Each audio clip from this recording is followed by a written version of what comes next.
Exercise 4. In the 1930s, a new kind of holiday was invented in Britain.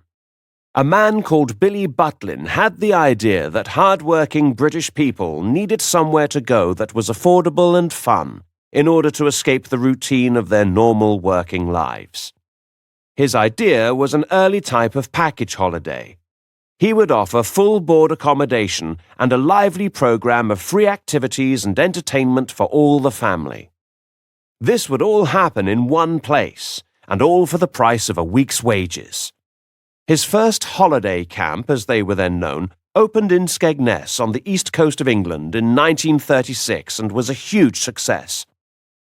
Staying at a Butlin's holiday camp wasn't exactly like staying in a five-star hotel, though. Accommodation was in small wooden huts called chalets, which were arranged in rows facing each other. They were bright and colourful, but basic, and toilets were in shared blocks in the middle of the rows. All meals were provided in huge dining rooms, and there were daily activities like swimming, sports and competitions, and evening entertainment such as shows and dancing. Butlin's next great idea was to employ a team of staff called redcoats.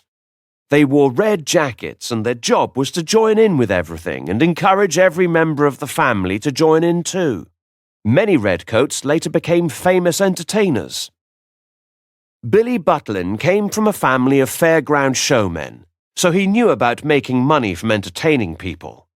He'd spent his teenage years in Canada, and while he was there, he'd visited a summer camp, which gave him the idea for his holiday camps back in England. During the Second World War, Butlin's holiday camps were taken over by the British government for training and housing soldiers, and he was paid to build several more, which then became holiday camps again only weeks after the war ended. Butlin made a huge profit from this wartime arrangement. In the years after the war, the camps became even more popular as people who couldn't afford to travel abroad needed somewhere colourful and fun in which to enjoy themselves. Butlin continued to build more camps during the 50s and 60s, and his camps became famous for the crazy games and competitions that were held there, like knobbly knees and glamorous granny contests. In order to communicate with so many guests, Radio Butlin played music and made announcements through loudspeakers in every chalet and across the camps. Some guests found this so annoying that they cut the wires in their chalets.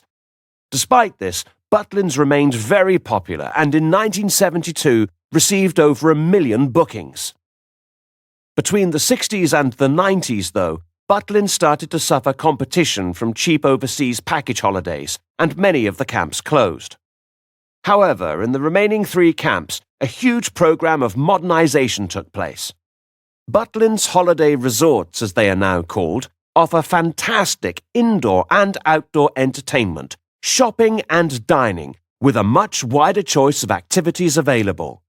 The original wooden chalets of the 1930s are long gone, having been replaced by more modern versions.